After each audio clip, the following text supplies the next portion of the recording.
Ser un poco más breve. Estará la senadora Luisa María Calderón, el senador Héctor Adrián Menchaca, el senador Roberto Albores y el senador Luis Humberto Fernández. Senadora Calderón, por favor. Le agradezco, presidente. Yo primero quiero reconocer el trabajo de Elisa Bonilla y de Blanca Heredia, que según los propios funcionarios de la Secretaría de Educación Pública son como las principales conductoras de esta propuesta, lo dijo el subsecretario Tuirán, y querría señalar que ninguna de las dos está en esa mesa. Dirán ustedes que es un tema anecdótico, pero es que me asusta, secretario, que diga que este modelo de autoestima, de equidad, de inclusión, de respeto, lo vamos a implementar en el año de 2018. No hemos sido capaces de las partes de ritual burocrático o de funcionarios públicos de reconocer en los hechos a quien tendría que estar aquí al frente. Está en la orillita Elisa Bonilla y está ya entre los espectadores Blanca Heredia. Yo esperaría que por lo menos quien va a encabezar un modelo de transformación en los valores, pues empezara por reconocer en los hechos y actuar de manera consistente. Me preocupa muchísimo que estemos hablando de un modelo que al final la Constitución dice de qué se trata de qué se trata la educación, y ya lo dice lo que ustedes desmenuzan en lo que nos dicen que es un modelo educativo. Yo creo que todos lo deseamos. Y después diría, un modelo cualquiera que sea, tiene que ser replicable. Ustedes han hablado de Singapur como un país del que han tomado mucha de lo que se incluye en este modelo del que ustedes hablan, pero Singapur no es México. Para que un modelo pueda implementarse tendría que haber condiciones parecidas. En Singapur hay una disciplina brutal. Aquí no podemos salir a la calle porque estamos cercados. En Singapur la corrupción se castiga bárbaramente. En México no se hace nada. Yo creo, secretario, que este es una serie de contenidos en un orden que todos desearíamos, pero me parece muy difícil que pueda implementarse si no hay cambios estructurales que son terriblemente graves en nuestro país y de los que tenemos que hacernos cargos. Empezaré por mencionarle algunos, ya le dije uno, por ejemplo, que la inclusión debería ser no solo en lo que se dice, sino en lo que se hace, incluyendo los temas ritualísticos.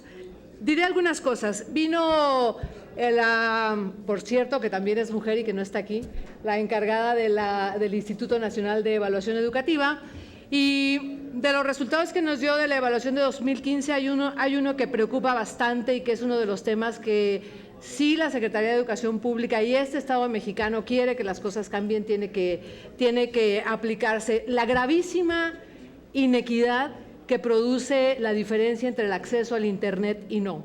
Lo mencionan ustedes aquí, pero a mí me gustaría saber cómo es que se va a reducir esa gravísima inequidad. Antes el libro de texto pues nos decía a todos más o menos los mismos contenidos, los profes en el verano o en fin de semana venían a las escuelas normales a actualizarse, pero hoy no, hoy es imposible alcanzar a reducir esa inequidad si no hay acceso de todos al Internet. Y me parece que ese es uno de los temas instrumentales que la Secretaría debería ocuparse de para que en realidad podamos reducir las gravísimas y más grandes diferencias que habrá a partir de que hay Internet para unos y no para otros.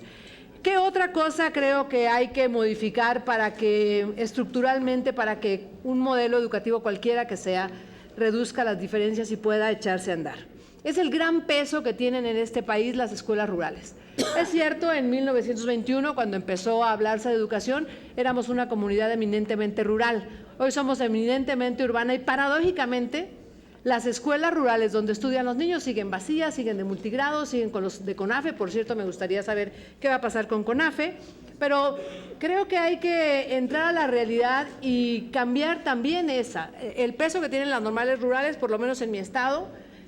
Cobran el peaje en las casetas, secuestran camiones, tienen hoy un camión de combustible de no sé cuántos toneladas o litros de gasolina retenidas, y los chicos de las escuelas normales urbanas son los más pacíficos y a veces se quedan sin entrada cuando hacen su examen de evaluación y de oposición. ¿Qué otro tema creo que hay que cambiar antes de hablar de un modelo educativo que puede implementarse? Esta perversa dinámica que hay entre lo que dice la ley y lo que pasa en la realidad. La ley dice que hay que ganarse un puesto en la educación, la ley dice que hay que evaluarse, y la realidad es que un grupo pequeño toma el mando de la calle, toma el mando y toma el control, toma las decisiones y hace que el gobierno les dé las plazas, les dé el dinero, les ceda todo. Yo recuerdo el día que aprobamos la reforma educativa, la última sesión fue que no se vaya un profe después de que 3 evaluaciones, no pasa el examen. Se le hace a un ladito, oríllese a la orilla, no se va a ir usted. Pero mientras esta dinámica no se rompa, secretario, olvídese usted de que va a haber ninguna reforma educativa. Olvídese usted que va a ser ningún modelo. La educación es un tema de modelar y los principales modelos son los actores políticos y sociales. ¿Cómo le dice a un niño que respete, que me ame a este país cuando los profes toman la calle y el gobierno cede? Ese es un modelo. Los niños aprenden de lo que ven, secretario. No aprenden de lo que tenemos en los textos, aprenden de lo que ven. Y están aprendiendo que hoy en este país manda la gente. Eso no puede ser, secretario. Hay que arreglar este tema, hay que romper esta dinámica, hay que meternos al orden, hay que meter a la cárcel a quien comete delitos, no amenazar al que se porta toda la vida bien y de repente dice yo también voy a protestar y le dice, pagar en ceros, declarar en ceros es delito, se puede usted ir a la cárcel. Es como un niño que toda la vida se porta bien y un día llega tarde y la mamá le dice, ay, estoy decepcionado de ti, mira nada más lo que has hecho. Cuando tiene otro hijo vago, que se salta la barda, que se roba las cosas de la casa, que las vende para comprarse una tacha. Me parece que, secretario, si esto no cambia, el modelo educativo, por más guapo que sea, por más ideal que tengamos, no va a caminar, secretario. Hay que romper esa dinámica. ¿Qué más hay que hacer? Mire, los liderazgos negocian la CENTE y el CENTE. Negocian con educación y con el gobernador. Negocian con gobernación y con la SEP. Y entonces van ganando un montón de prebendas y ahí nos tiene paralizados en mi estado, secretario. No queremos más que suceda esto. Estamos hablando de un modelo educativo respetable, respetuoso, integral. Y hay una escuela, la Escuela Madero y Pino Suárez, en el que una maestra ya jubilada amenaza, pide cuotas, etcétera, etcétera. Lo que logran hacer es que un supervisor tome su lugar y el supervisor sigue en la misma dinámica. ¿Cómo le decimos a los niños que amen a México, que tengan sentido de pertenencia, que sean responsables, que wow, todas estas cosas, cuando los estamos modelando absolutamente lo distinto? Lo contrario, es un modelo esquizofrenizante, secretario. Cuando no hacemos lo que decimos, lo único que hacemos es confundir y después hacemos que las cosas pasen como están pasando en este país. Más delincuencia, más anomia, más violencia intradoméstica, más bullying. Claro, se permite hacer lo que la ley no dice y eso no puede ayudarnos en ninguna manera. Yo felicito su modelo o los contenidos, el orden, los ideales, los ejes, pero mientras el modelo social y político no sea congruente con lo que decimos, secretario, nos va a encontrar el siglo XXII con un país desbordado. ¿Qué otro modelo? Bueno, yo ya he dicho, ¿qué otra cosa tenemos que romper? Pues que la gente de CONAFE tiene que caminar horas, estar un año allá, atender a 5 o 6 chiquitos, mientras en la ciudad podemos tener ese avance que nadie niega que es necesario, que es importante, que es esencial, pero hay que reducir las distancias en ese sentido.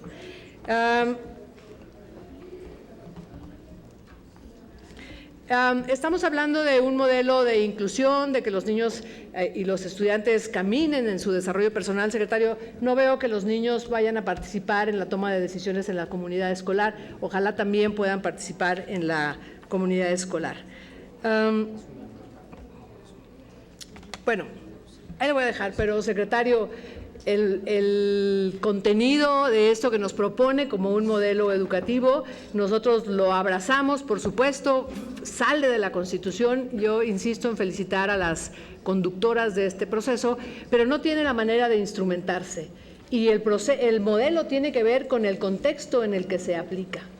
Y el contexto de México nada tiene que ver con la posibilidad de implementarlo. Díganos cómo lo vamos a instrumentar, cuál parte nos toca a nosotros de responsabilidad y nos echamos a andar. Pero mientras haya un modelo social y político, actor principal en este país, que hace absolutamente lo contrario de lo que dice, no vamos a poder avanzar. Le agradezco, secretario. Senador Héctor Adrián Menchaca, por favor. Gracias, presidente, por permitirme tomar la palabra. Bienvenido, secretario. De los países pertenecientes a la OCDE, los maestros de nuestro México son los que dedican el mayor tiempo a la enseñanza, al igual que a la atención en número de alumnos por cada aula. La carga del trabajo dentro y fuera del salón es muy grande. ¿Cuál es el apoyo y el acompañamiento que está recibiendo el docente para poder capacitarse, profesionalizarse y actualizarse actualmente? ¿Y cuál es el proyecto a ponerse en curso respecto a este tema? Cuando se abrió la convocatoria de examen a la oposición, usted comentó que cualquier profesionista ya pudiera dar clases. Ahí es donde se me hace contradictorio, porque aquí se dice que las normales serán empujadas, serán apoyadas, pero al momento a los normalistas se les está quitando, con ese comentario, se les está quitando la posibilidad de dar clases, de tener la oportunidad de estar frente a grupo.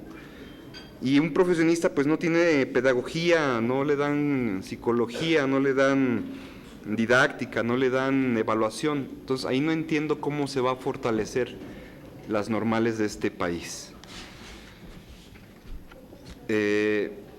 No se puede negar que uno de los descontentos más grandes entre los maestros es el no haber sido incluidos en la construcción de esta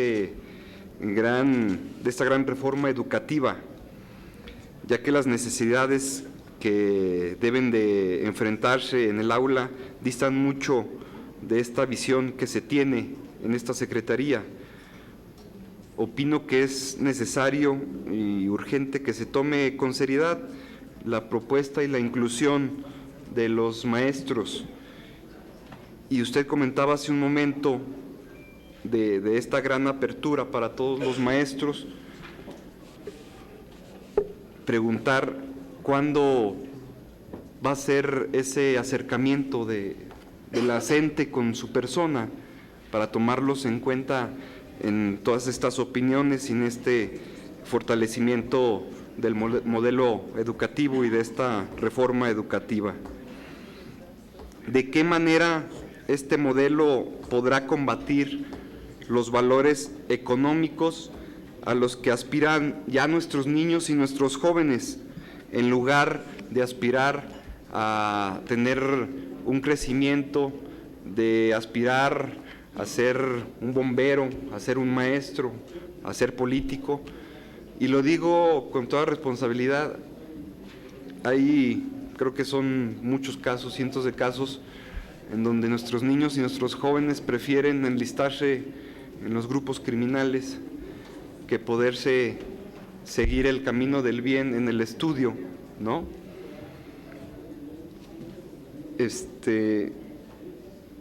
Creo que este modelo educativo le hacen falta muchas cosas, faltan muchas cosas por atender.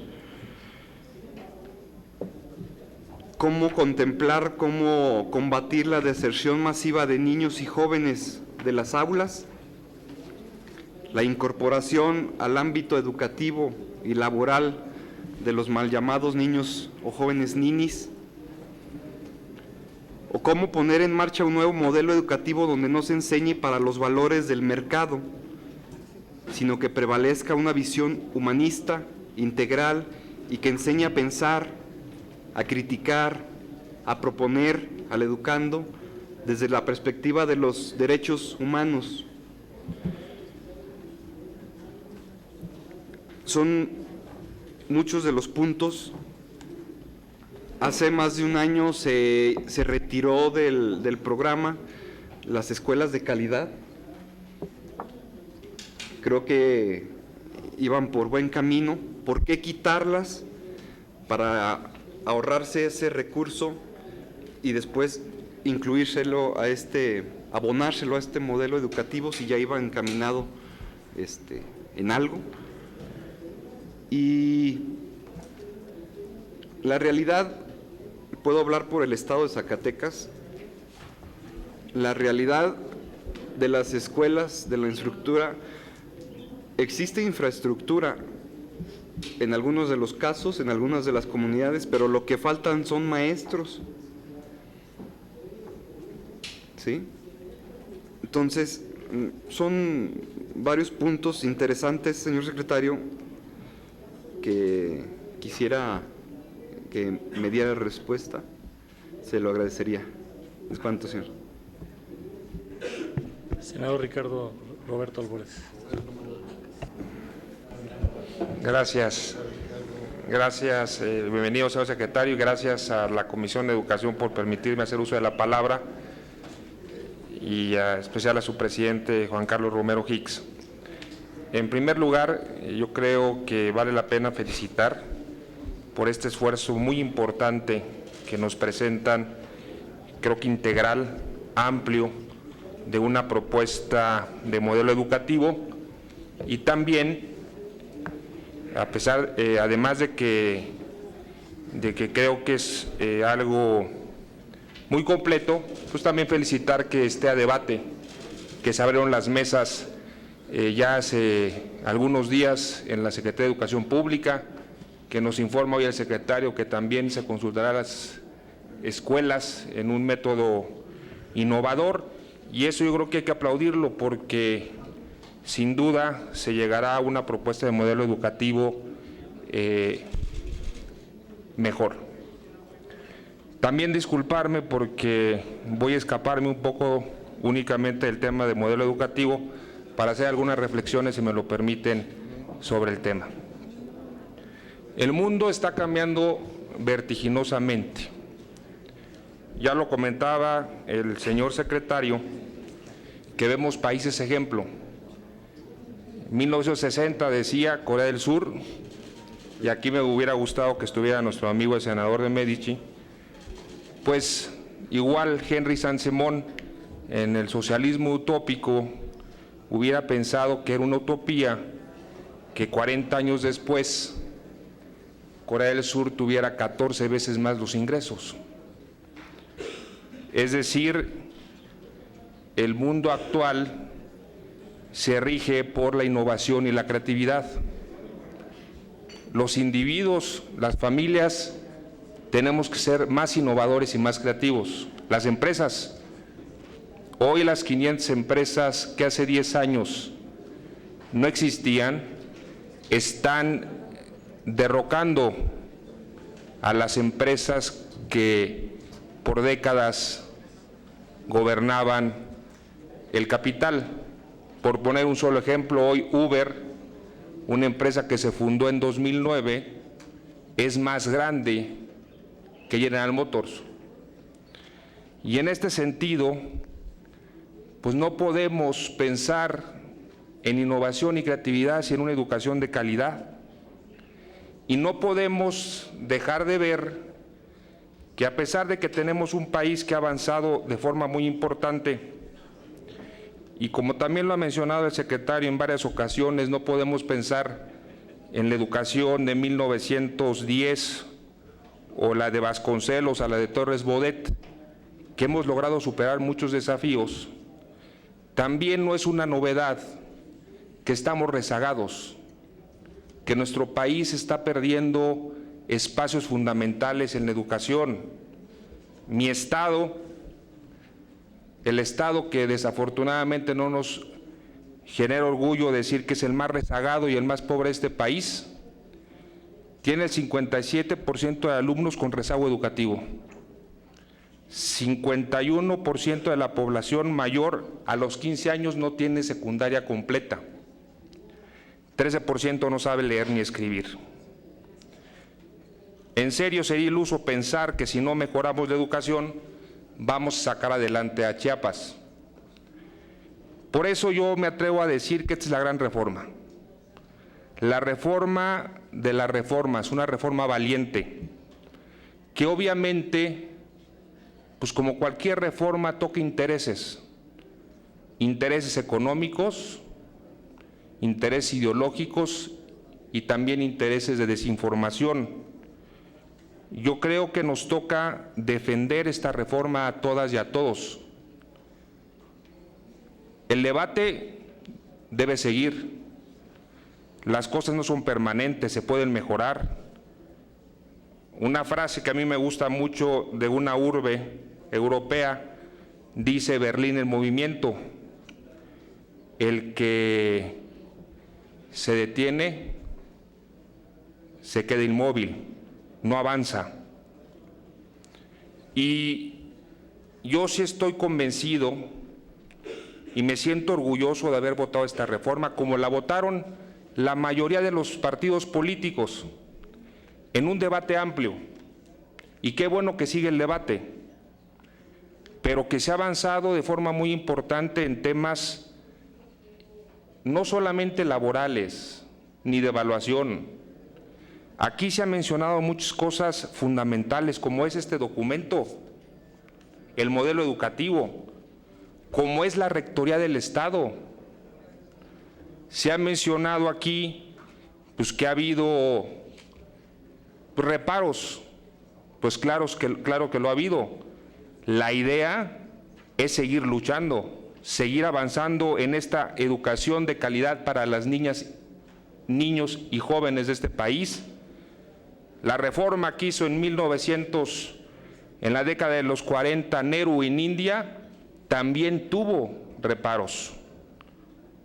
Estamos hablando aquí de la Rectoría del Estado, de mejores escuelas, de un modelo educativo integral, de inclusión. Y yo creo que aquí todos tenemos que hacer un esfuerzo. Yo quisiera comentar para finalizar lo siguiente. Me da a mí mucho gusto que estemos debatiendo, pero siento, y aquí lo han comentado, lo comentaba mi amiga la senadora Marcela, la senadora Calderón, pues, ¿qué nos toca hacer? Pues, obviamente los retos económicos son brutales. Ha habido una apuesta fundamental de recursos públicos a la educación en esta administración. Simplemente las escuelas, 50% en Chiapas no cuentan con agua y drenaje, 30% no tiene electricidad, 40% no tiene baño, 12% tiene piso de tierra y 28% está construida con materiales no resistentes. Por cierto, esta información se logró con un censo que se hizo en esta administración, porque no teníamos los datos ni siquiera del diagnóstico tan lamentable. Falta mucho por hacer, pero yo creo que algo que tenemos que meternos nosotros, porque esta reforma no es del Poder Ejecutivo y sería mezquino escondernos a lo que creemos que es positivo, es obviamente impulsar más nosotros en el tema de la ley de ingresos para más recursos, que la Cámara de Diputados luego pueda asignar en el presupuesto de esta federación. Y también creo que algo que hemos sido omisos es, y eso lo digo por mi estado, en dejar que las mentiras se hagan verdades. Muchos de los maestros en mi estado, por ejemplo, piensan que se les va a despedir. Lo único que se pide es que se evalúe, pero no se les va a despedir. Muchos de los padres de familia piensan que se va a privatizar. ¿Cómo vamos a privatizar la educación si hay más recursos para escuelas públicas, para desayunos escolares y para muchos otros temas, como en Chiapas son los uniformes y útiles escolares? Tenemos el reto nosotros de comunicar mejor, de invitar al debate y también de aclarar los mitos y las mentiras. Muchas gracias. Senador Luis Humberto Fernández. Buenos días. Buenas tardes ya. Y bueno, primero que nada, bienvenido. Y esto que pareciera como una fórmula de cortesía tiene mucho sentido porque no todos los miembros del gabinete les alcanza la confianza en sí mismos o los resultados o la disposición al diálogo para venir. Entonces, en particular, le agradecemos esta disposición para escuchar y para tener este diálogo significante. Entrando en materia, pues el documento que se pone a consideración pues es un documento sólido, es un documento reflexionado, que ayuda mucho pues porque le da una direccionalidad y un mínimo de intencionalidad al quehacer educativo. Sin embargo, sí, no dejamos de extrañar, como ya se ha comentado, la gradualidad y la instrumentalidad, y esto que parece un tema menor no lo es, porque es la diferencia entre un documento académico y un proyecto educativo. Entonces, sí nos importa mucho, agradecemos este compromiso que hace usted, secretario, de presentarnos cuál es la gradualidad de esto, porque en los mismos ejemplos que usted ha señalado, como el de Corea, yo sumaría el de Finlandia, el de la India o el de la misma China, no podemos aspirar a que tantos millones de mexicanos cambien el modelo educativo de golpe. Sería ingenuo y no nos llevaría a ningún lado. Entonces, pondríamos mucho el acento en conocer cuál es la gradualidad. El punto que quiero poner a su consideración es la pregunta de fondo. ¿El problema educativo de México es un problema educativo? Parece como obvio, pero no lo es. Tenemos datos encontrados, tenemos casos como el de Querétaro, donde este mismo capital humano da para crecimientos de 7-8% anuales, pero este mismo modelo nos da para decrecimientos también. Entonces no tenemos esta claridad. Es un tema de eficacia también. Hay países que invierten mucho menos de México y tienen mejores resultados. Es un tema político, sin duda. Es un tema de capacidades del Estado mexicano.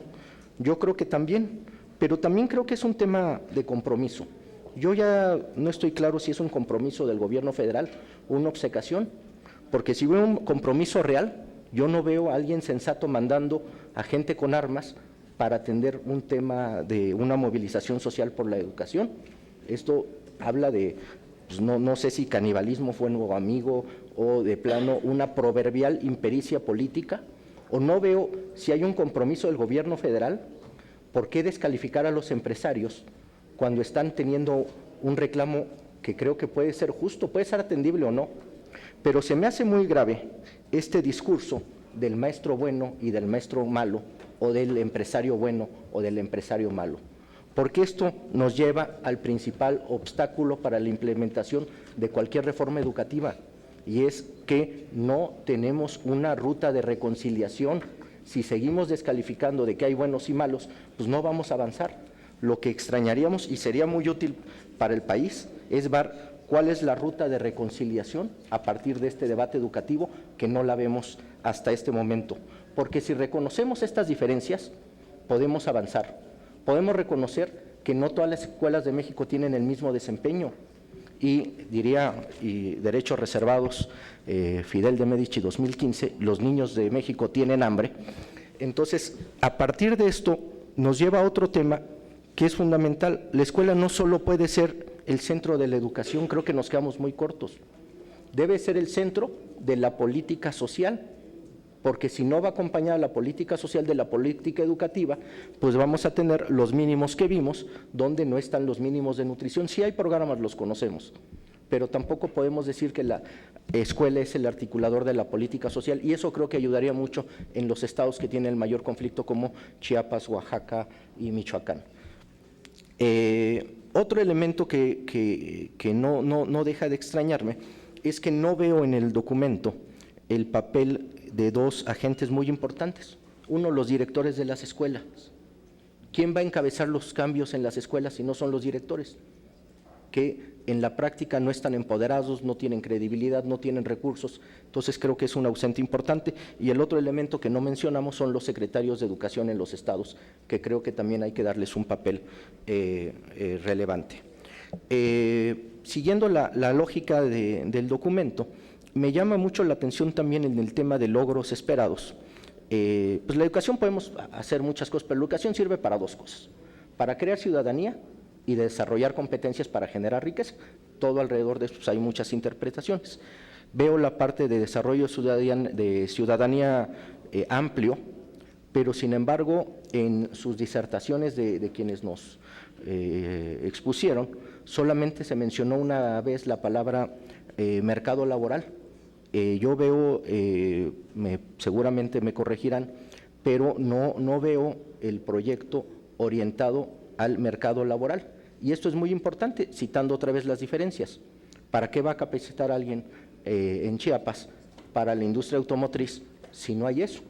Entonces, tiene que haber este elemento que no lo veo con el peso específico. Si me permiten la coloquialidad, lo veo más cargado al lado social, grillo y todo esto, que a la parte productiva, que por lo menos para mí es fundamental. En la parte de educación media superior creo que el gran ausente es los entornos. O sea, quienes caminen un poco por las ciudades verán que todas las instituciones de educación media superior viven un ambiente de violencia e inseguridad. Lo que nosotros llamamos el bullying en la escuela primaria, a nivel de educación media, es de una agresividad tremenda. Incluso en muchos casos que no son aislados delincuencial. No podemos hablar de este planteamiento si no hablamos del ambiente en el que se está desarrollando. Nada más para concluir, porque al final del día todas las intervenciones se agradecen, pero solo las breves se agradecen de corazón. El debate educativo no creo que sea nada más el debate educativo, creo que es el debate ya no de la formación del ciudadano, que ese es un discurso del siglo XIX, pero sí lo que estamos hablando en el debate educativo hoy es de la fórmula de gobernabilidad y de rumbo del país. Muchísimas gracias, secretario. Señor secretario. Gracias. Gracias, senador. Bueno, primero lamento mucho que no esté aquí ya la senadora Calderón para poder dar respuesta a todos los comentarios que hizo. No sé, bueno, voy a empezar a dar otras respuestas por si regresa, y si no, de todas formas no quiero dejar de hacer algunos comentarios, aunque ella esté ausente, que lamento, pero que sí es importante poder aclarar. Senador Menchaca, entonces, muchas gracias por sus comentarios. Déjeme hacerle algunos comentarios sobre sus inquietudes de manera muy puntual. Primero, sobre el tema, como se plantea en la reforma de la formación inicial a quienes quieren ser maestros, y por qué desde nuestra óptica no hay contradicción entre haber abierto el modelo a los universitarios y seguir fortaleciendo a las escuelas normales. Nos parece, y esa ha sido una evolución que ha sucedido en muchos países del mundo, que puedan aspirar a ser maestros, tanto en nuestro caso, quienes han estado en la educación normal, como quienes también han estado en la educación universitaria. Y precisamente para eso hay una evaluación de ingreso. Esa evaluación de ingreso busca poder medir los conocimientos básicos que se requieren para ser maestro y entra al servicio profesional docente quien lo aprueba, quien demuestra tener esos conocimientos, y no entra quien no.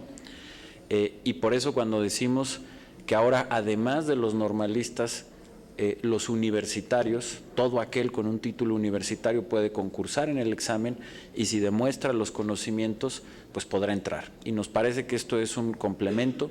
Nos parece que en un mundo tan diversificado como el que hoy tenemos, no hay una ruta exclusiva de cómo ser maestro o de cuál es la formación que debe de tener, y que esto es algo que ha caminado en muchos países del mundo y que no le estamos quitando ningún lugar a los normalistas.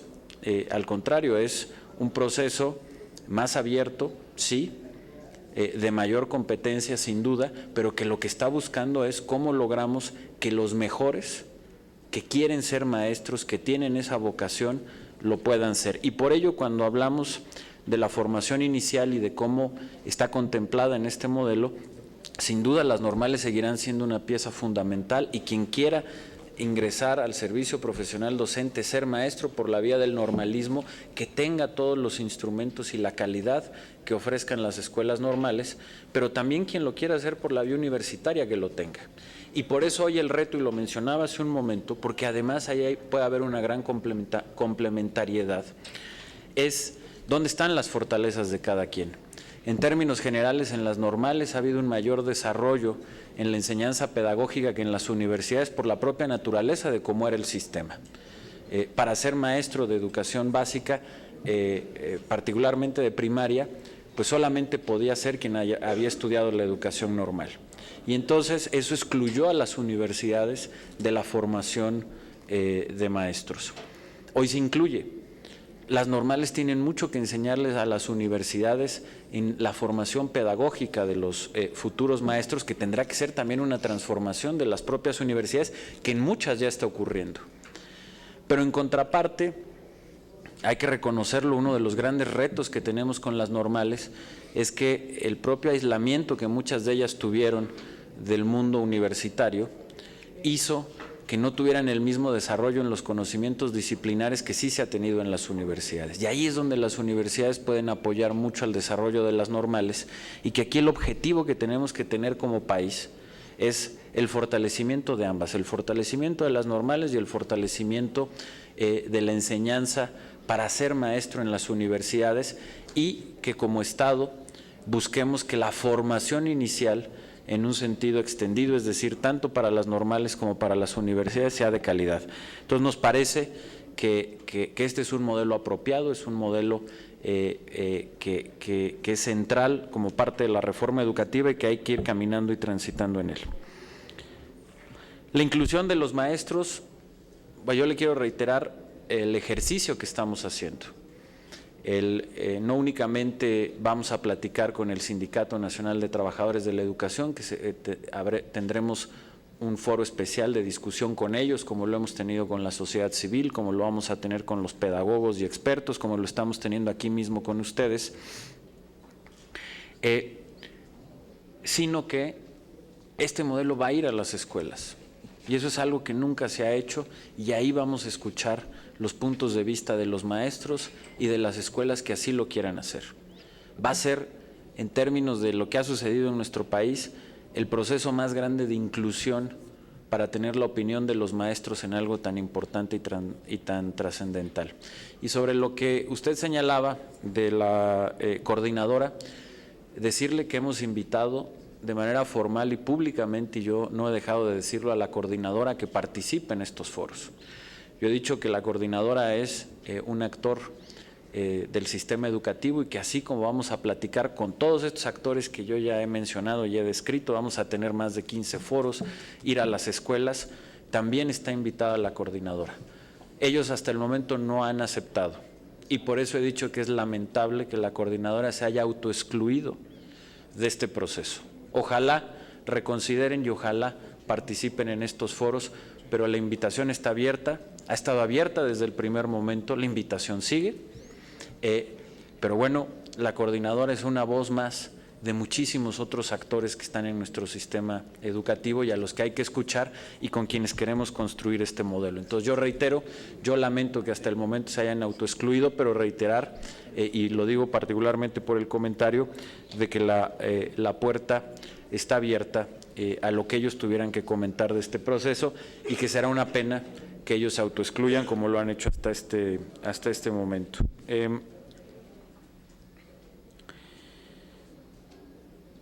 Bueno, un tema que es importante, el programa de escuela de calidad no desapareció, sino que se fusionó con el programa de la reforma educativa, que son programas complementarios, y que para una mayor eficiencia del manejo del programa, en lugar de tener 2 programas y de tener 2 reglas de operación, que eso genera mucho tortuguismo y problemas burocráticos, lo que se hizo fue una fusión del programa de la reforma educativa con el programa de escuelas de calidad, y en ese sentido hay una consistencia presupuestal, y desde nuestra óptica se mejora la política pública y se simplifica al tener dos programas que tenían objetivos muy similares, fusionarlos en uno solo. Entonces, quería hacer esa aclaración que es muy importante. Sobre los temas de deserción que usted mencionó, que compartimos que son un gran reto, particularmente en la educación media superior, que es donde tenemos el mayor nivel de deserción, compartirle que en lo que va de la administración ha habido una reducción del 15 al 12% en la deserción de la educación media superior.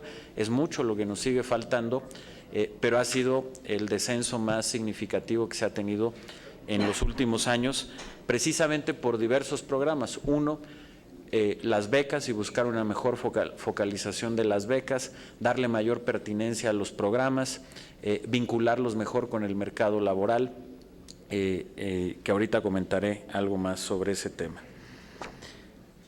Y bueno, básicamente, hace usted un comentario muy puntual de Zacatecas sobre la falta de maestros, precisamente en uno de los planteamientos que se tiene en este documento del modelo educativo, en la parte de la escuela al centro y del programa de la escuela al centro, es cómo ir construyendo lo que se llama plantillas completas, es decir, que cada escuela de organización completa tenga un director, tenga un subdirector administrativo, tenga un subdirector académico, además de tener el maestro de grupo, tenga un maestro de inglés, tenga un maestro de tecnologías de la información, un maestro de lectura y de escritura, y eso es lo que nos va a dar las plantillas completas de las escuelas. Hay que ir avanzando poco a poco, pero el mejor ejemplo, y creo que es importante, es lo que se ha logrado en la Ciudad de México. La administración, como usted sabe, de los servicios educativos de la Ciudad de México no entraron a la descentralización del año de 92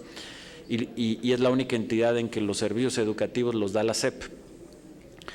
Hemos conseguido, sin incremento presupuestal, simplemente con encontrar y con un mejor manejo de la nómina magisterial y de poder encontrar dónde estaban maestros que no necesariamente estaban frente a grupo, hemos logrado ya en la Ciudad de México que el 60% de las escuelas tengan una plantilla completa, sin haber contratado a un solo maestro más o haber invertido más en la nómina educativa, simplemente haciendo una reingeniería de cómo llevar a los maestros a donde deben de estar, que es el aula.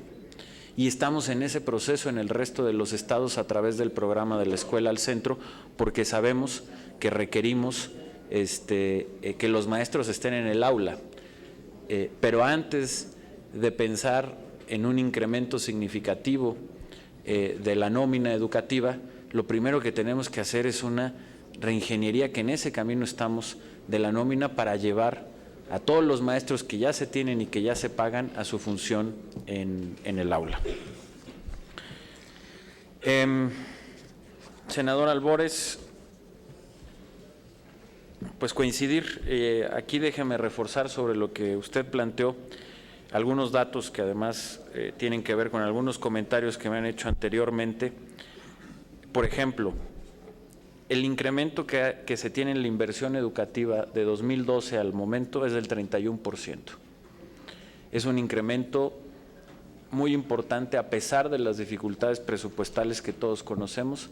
La prioridad que ha tenido el presidente de acompañar esta transformación y esta reforma con un incremento presupuestal, ahí está. Sabemos que no es suficiente, pero eso se está reflejando porque además un gran porcentaje de este incremento está yendo por primera vez a gasto de inversión, como es el caso de las escuelas al 100, o se está yendo a política pública que antes no existía, como escuelas de tiempo completo, como el programa de la reforma educativa de los que ya hablamos y que sin duda es fundamental. Coincido y aprovecho su participación y agradezco la importancia que tiene desmentir diversos rumores que han dañado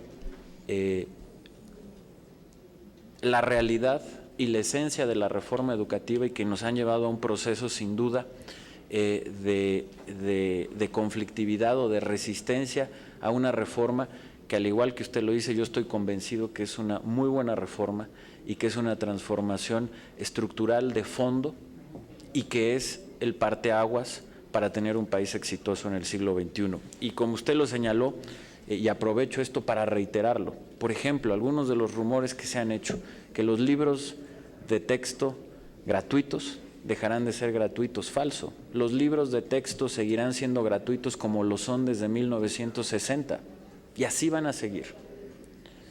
Que la educación se privatiza, al contrario, la educación pública se está fortaleciendo. El gran riesgo de haber continuado con el modelo anterior es que ahí sí estábamos encaminados a una privatización de la educación. En estados como Michoacán, el incremento que se tuvo en la educación privada, precisamente por ciclos no completos en la educación pública en Michoacán, y me estoy refiriendo sobre todo a ese incremento que tuvieron en los últimos años, dijéramos, me refiero a la última década, pues fue brutal. La privatización que se fue dando con prácticas como la herencia y la venta de plazas, reforma educativa y este modelo rompe con esas prácticas y fortalece como nunca a la educación pública. Lejos de privatizar, está rompiendo con un modelo que sí estaba llevando a la privatización y que aquí se fortalece la educación pública y se fortalece con la inversión, como usted lo dijo, y que estamos presentando aquí en cifras. Otro de los temas que son falsos, lo que usted señalaba, con una gran claridad, que la evaluación está hecha para despedir a los maestros, nada más falso. Lo que queremos con la evaluación es fortalecer a los maestros y por ello esta soberanía diseñó e hizo, me parece, una ley que es muy acertada. En primer lugar, busca premiar al maestro que demuestra que le va bien en la evaluación. Los maestros que obtienen una calificación destacada en la evaluación reciben un incremento al salario, a su salario base de 35% en el caso de educación básica y de 24% en el caso de educación media superior. Y los maestros que no aprueban la evaluación no se les corre, se les da capacitación y un año después presentan por segunda vez la evaluación. Si por segunda vez no aprueban la evaluación, vuelven a tener capacitación por un año más y la presentan por tercera vez. Y si por tercera vez no aprueban la evaluación, después de 3 oportunidades y de 2 años consecutivos de capacitación, tampoco pierden su empleo. Dejan de estar frente a grupo, pero conservan su plaza, sus prestaciones laborales y pasan a labores administrativas. Con ello se conserva la estabilidad laboral del maestro, pero también se garantiza un derecho fundamental, que es el de una educación de calidad para los niños y las niñas, como me lo han dicho muchos padres de familia o abuelos de familia que muchas veces son quienes están a cargo de los niños, pues ellos no quieren que sus hijos o sus nietos estén en una clase con un maestro que no ha podido aprobar 3 veces una evaluación después de 2 años de capacitación. Y yo le pregunto, ¿quién quiere que sus hijos estén frente a un maestro que después de tener 3 oportunidades de hacer una evaluación para demostrar conocimientos básicos y 2 años de capacitación sigue sin poderlo demostrar? ¿Quién quiere que su hijo esté frente a un maestro así?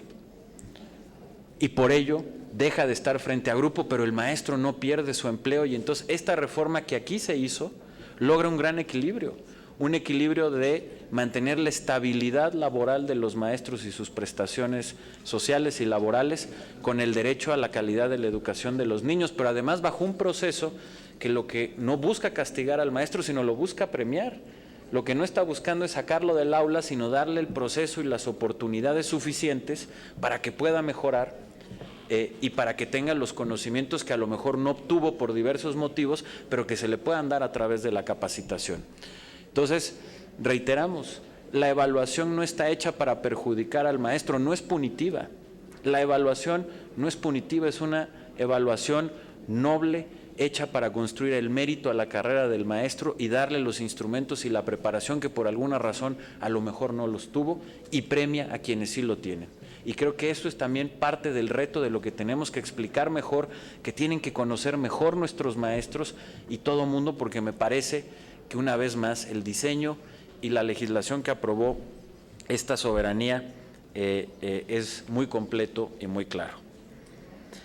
Senador Luis Humberto Fernández, muchas gracias por sus comentarios. Algunos comentarios a lo que usted hizo. Coincidimos sobre lo importante que tiene que ver con cómo instrumentar esta reforma, este modelo educativo y su gradualidad.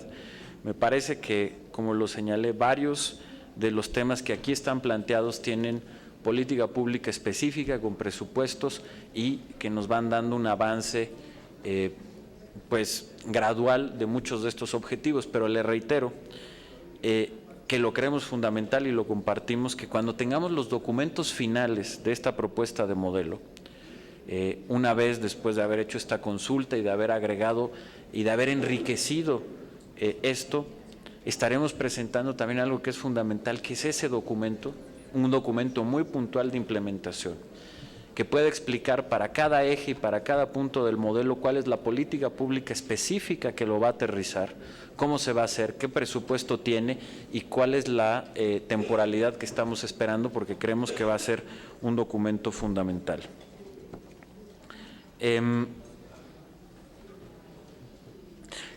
Algunos temas desde nuestra óptica se aborda en el capítulo de la escuela al centro el rol de los directores, porque comparto con usted que los directores son fundamentales.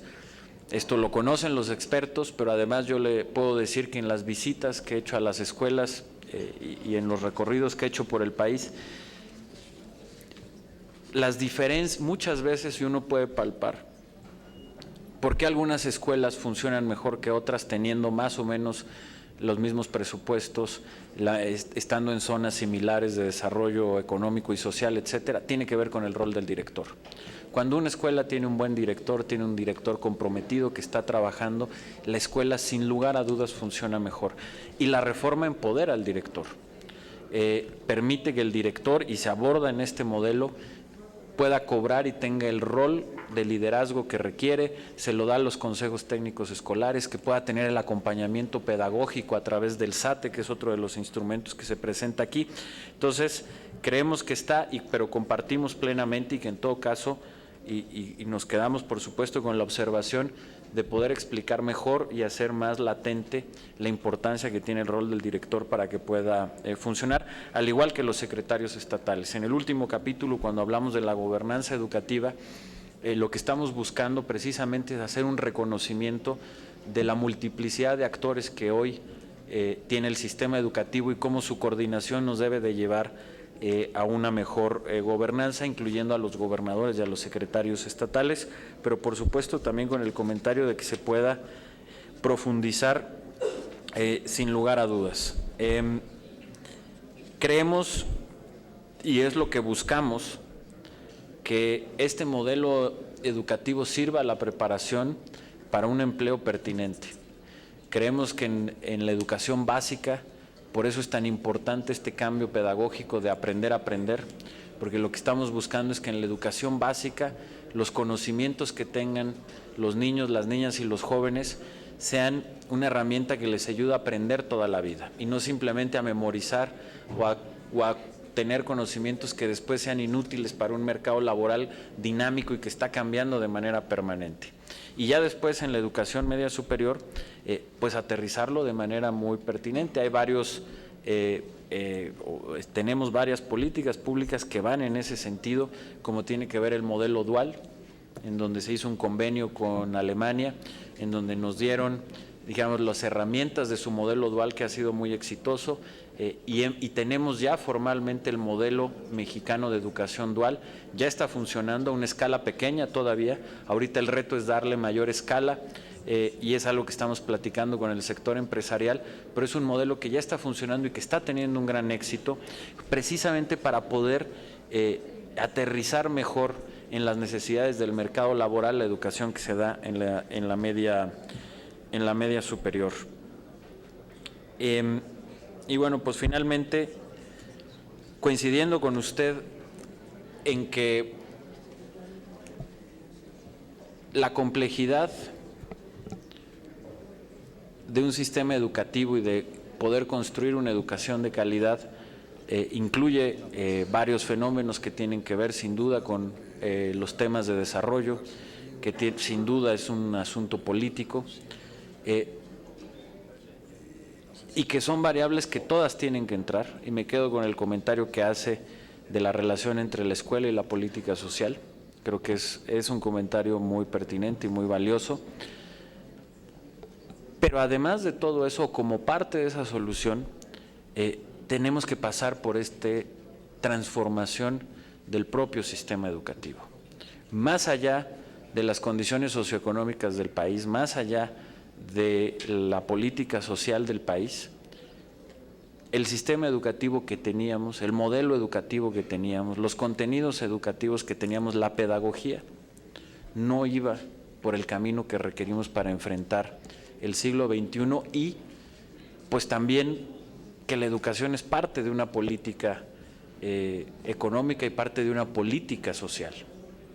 Una educación de calidad permitirá la inquietud que usted tenía, tener un capital humano mucho mejor desarrollado para enfrentar las necesidades del país, de acuerdo además también a las necesidades regionales, pero también si hay un instrumento, si está bien orientado para romper con la desigualdad, es la educación. Las familias que no tuvieron oportunidades, ¿cuáles son las herramientas o los instrumentos que pueden tener sus hijos para romper la condición del hogar en el que nació? Pues uno de ellos, y posiblemente el más poderoso, es la educación. Si esos niños y esas niñas adquieren y tienen una educación de mayor calidad que les permite tener una mejor preparación que sus padres, van a poder romper con ese círculo.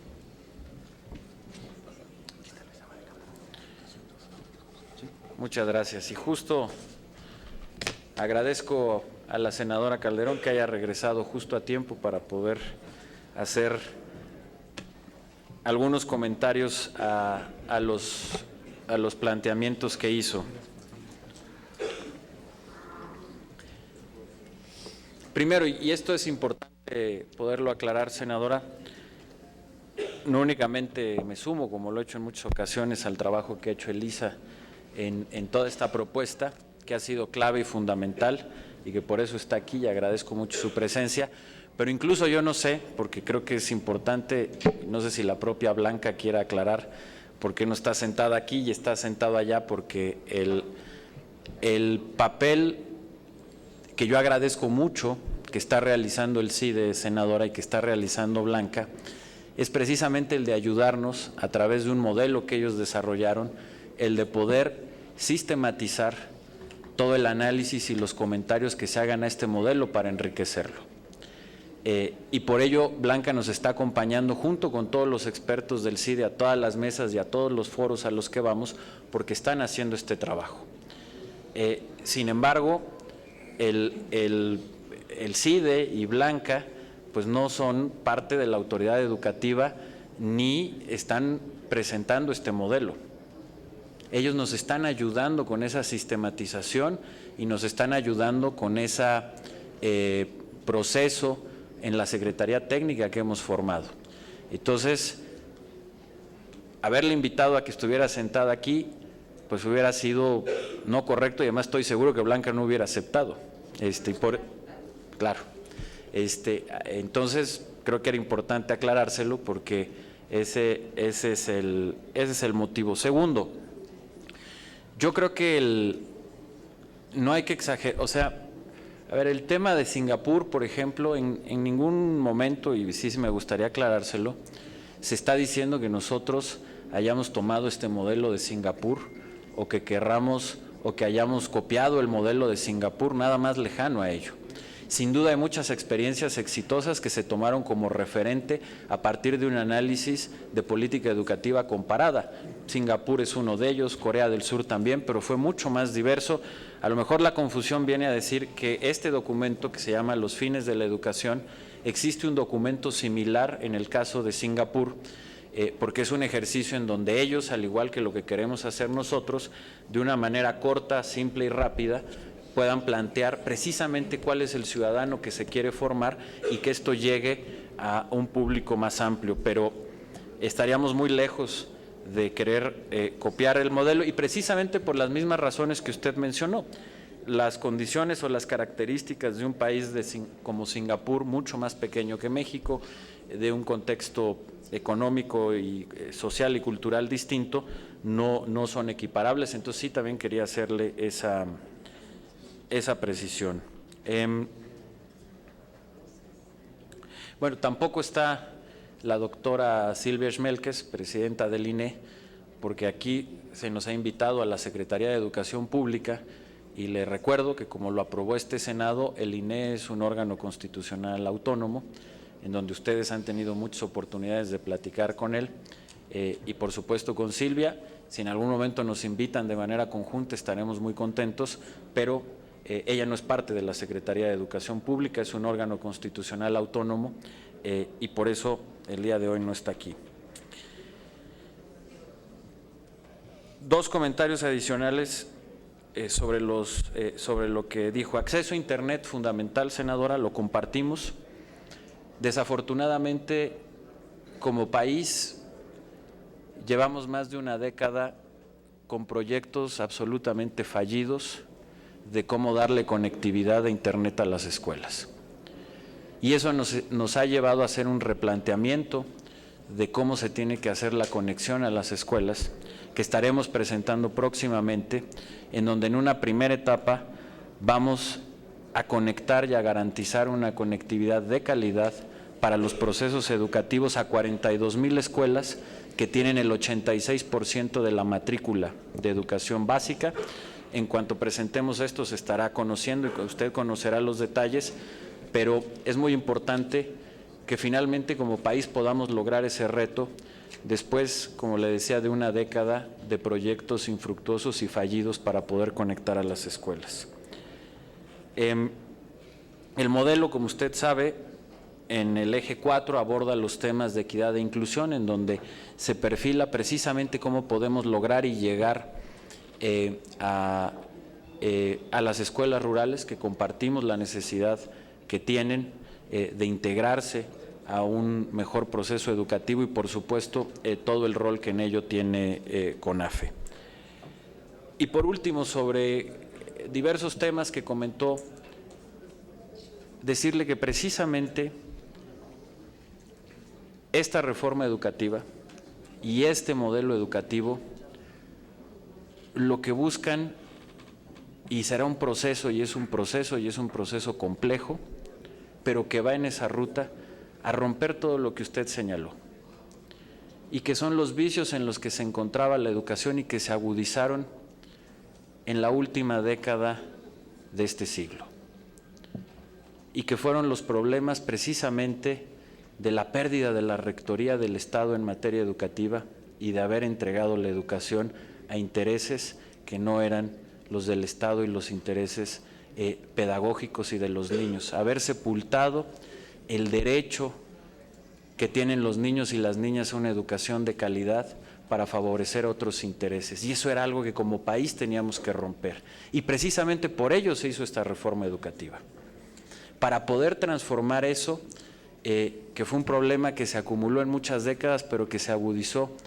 en la última década, en donde efectivamente se entregó y se cedió ese proceso educativo en beneficio de las niñas y de los niños, y en donde ese derecho fundamental que hoy está en el artículo 3, gracias a esta reforma, pone a los niños y a las niñas en el centro del sistema educativo y permite una reorganización compleja, sin duda, que va a tomar tiempo naturalmente, y en gran medida porque parte de un sistema educativo con muchísimos vicios, y que eso es lo que se está rompiendo y en lo que se está trabajando. Resistencia, sin duda.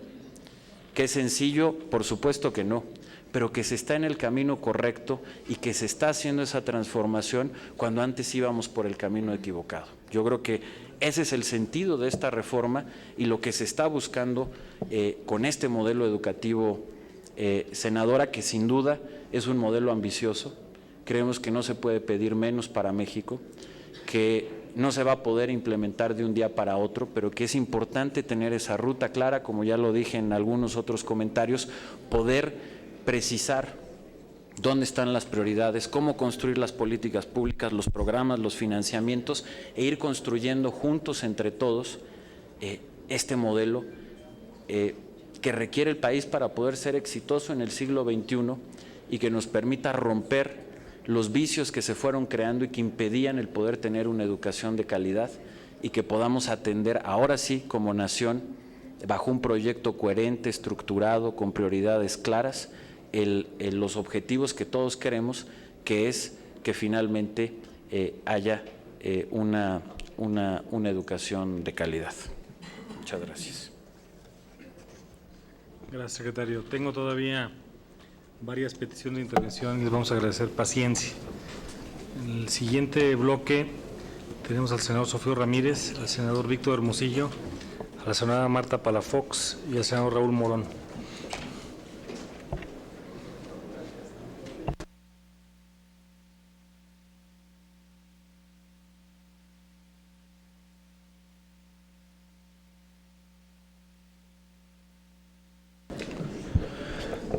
Muchas gracias, presidente de la comisión.